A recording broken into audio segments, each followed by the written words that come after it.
As Bitcoin's price breaks through $100,000, listed companies that focus on investing in Bitcoin and MicroStrategy, MSTR in particular, have also become the focus of much attention. From 2020 to the present, Bitcoin has risen 13 times, and MSTR stock rose a full 26 times. So here's the problem. What is the difference between Bitcoin and MSTR stocks? If you want to buy an MSTR, what else do you need to know in advance? After watching this video, you will get an answer. Let's first understand MSTR's background and motivation for investing in Bitcoin. It was originally a software company that did data analytics, but in 2020, for well-known reasons, the world entered a period of low interest rates and quantitative easing, and the dollar began to depreciate. At that time, MSTR's main business was data analytics. Poor profitability. It had been losing $1.4 billion since 2000. The company's cash reserves were affected by the general environment. It has been in a state of depreciation. To reverse the impending bankruptcy, company executives led by CEO Michael Saylor decided to throw in all the cash to buy Bitcoin as a hedge against inflation and as a means of capital appreciation. So let's start with this. They used all the company's cash to buy Bitcoin, and then used some of the Bitcoins as collateral, mortgage to the banks, so continue to lend to banks, go buy more Bitcoins. And as long as Bitcoin rises more, the more valuable the collateral becomes. Then MSTR can also lend more money, go buy more Bitcoins. In addition to that, MSTR also issued bonds and bought Bitcoin by issuing additional shares. So this gamble took MSTR from a bankrupt software company and turned it into a Bitcoin stock with roughly 2 times the leverage. When the price of Bitcoin goes up or down, the volatility multiple of MSTR's share price is usually twice or more. So you can see, right, buying Bitcoin or buying shares in MSTR, basically they are optimistic about the rise of Bitcoin. But because of the leverage factor, the core difference between the two is that MSTR stock is a riskier proposition than Bitcoin. Let's get into that. What are the main risks of MSTR? Let's start with a valuation perspective. From 2020 to 2024, MSTR, by staking Bitcoin, issuing bonds, and equity financing, purchased 423,650 Bitcoins over these 5 years. It's already the world's largest corporate owner of Bitcoin. MSTR is now worth about $85 billion. And because its market value is mainly derived from the value of its Bitcoin holdings, we can use MSTR's market value and the amount of Bitcoin held to back calculate the price of Bitcoin. Then you will find the result obtained has a premium of twice the current market price. This is definitely a warning to us. MSTR's market value may be inflated. And on the other hand, from a debt perspective, MSTR in the past 5 years issued a total of nearly $7.3 billion of convertible bonds to buy Bitcoin. So if the price of Bitcoin falls sharply, the chain reaction it generates could leave this company unable to even pay its debt. Why is MSTR so obsessed with issuing convertible bonds? There's a reason for that. Let's first give a brief explanation to those who are new to finance. What are convertible bonds? It's a financial instrument that combines a bond with a call option on the company's stock.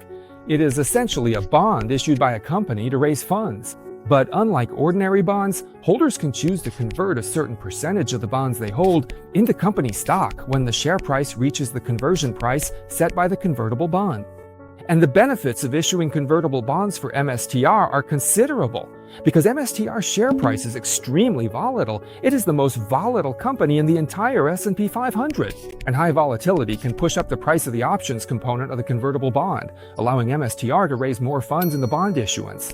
And at the same time, because investors see higher returns from future debt-to-equity swaps, they will compromise and accept a lower coupon on the bond portion. We can see in the table that on convertible bonds with maturities in 2027 and 2029, the coupon is even 0. This is quite beneficial to a company like MSTR with poor cash flow. So after understanding why MSTR likes to issue convertible bonds, let's think about how this company will pay off this $7.3 billion debt. First, the one thing we can rule out is using the company's own cash flow to pay off the debt, because in the past 4 years or 16 quarters, only in the third quarter of 2022 was the company's operating income positive. The rest were all losses. So MSTR has no cash flow to service its debt.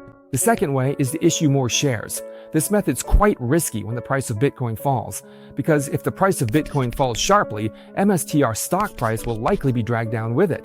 This would force MSTR to issue more shares to pay off its debt, which would dilute existing shareholders' holdings and push the stock price even lower. A third method is to issue more new convertible bonds to repay old debts. This method is also highly unlikely to be feasible when Bitcoin falls sharply, because if Bitcoin's price drops, the stock price will follow, and investors won't buy MSTR's convertible bonds. They know a falling stock price will never reach the conversion price. So compared to convertible bonds, investors might prefer MSTR to issue corporate bonds with higher coupons to ensure their own interests. And for MSTR, which has poor cash flow, this is quite disadvantageous.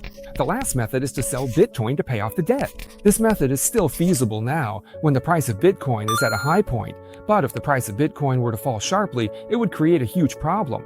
And if you think about it, there are actually many potential risks that can significantly affect the price of Bitcoin. First is the threat of regulation. The most typical example is the major mining ban in May of 2021.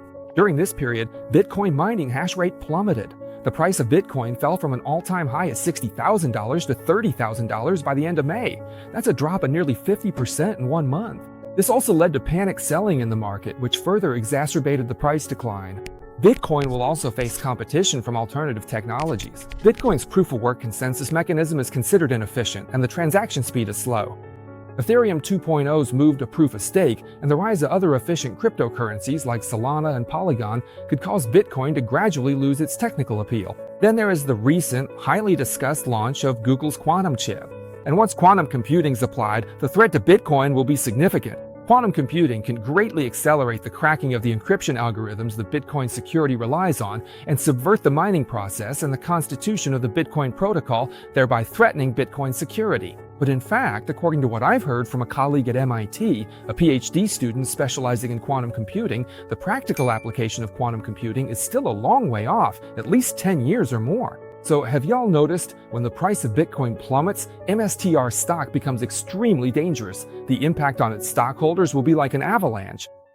Long after MSTR rose to 500, I, Bao, advised my followers to take profits at the $500 mark. Friends have already made money on MSTR and Bitcoin. You can consider taking profits here. Because the reverse squeeze from a Bitcoin pullback would be like an avalanche. This doesn't mean Bitcoin can't continue to rise in the short term, but as a qualified investor, you don't have to make every dollar. We should only do what we're sure of and catch the core trend. And buying at the lowest point and selling at the highest point, that's impossible. My Bao's investment philosophy has always been to only make clear, confident trades and to lock in profits in a timely manner after making money. As of December 5th, Bitcoin has reached the 103,121 level. Here, I, Bao, will give 2 specific action plans.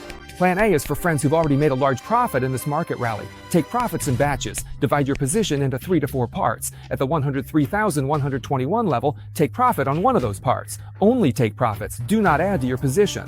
Then, Plan B is for friends who are firmly bullish on Bitcoin. Set a stop loss at 100,000 and continue to hold your long position. Do not add to your position, do not roll your position, and do not use leverage. If you hold futures contracts, you can reduce your leverage at any time as the price rises. For friends who want to continue to be long Bitcoin no matter what, if you want to let your profits run, compared to taking profit, setting a stop loss above your cost basis might be better. Bitcoin from $100 to $100,000, MSTR from obscurity to a hot topic, these are all myths of getting rich. But behind the myth is an unsustainable increase and the irrationality of speculative emotions.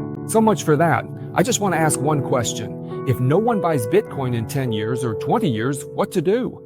Once you understand this, you'll know that the story of wealth is ultimately cyclical. Never be the one who takes the last shot. Now, 100,000 Bitcoin is at an all-time high. Bitcoin still has the potential to rise in the short term, but I, Bao, advise you to stay rational and, more importantly, calm.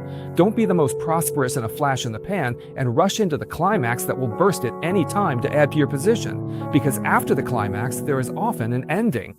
This video is the final installment of the Bitcoin trilogy. If you like it, remember to follow me, and let me know in the comments section, what else would you like to know about Bitcoin? Okay, I'm Bao. Thanks for watching. See you next time.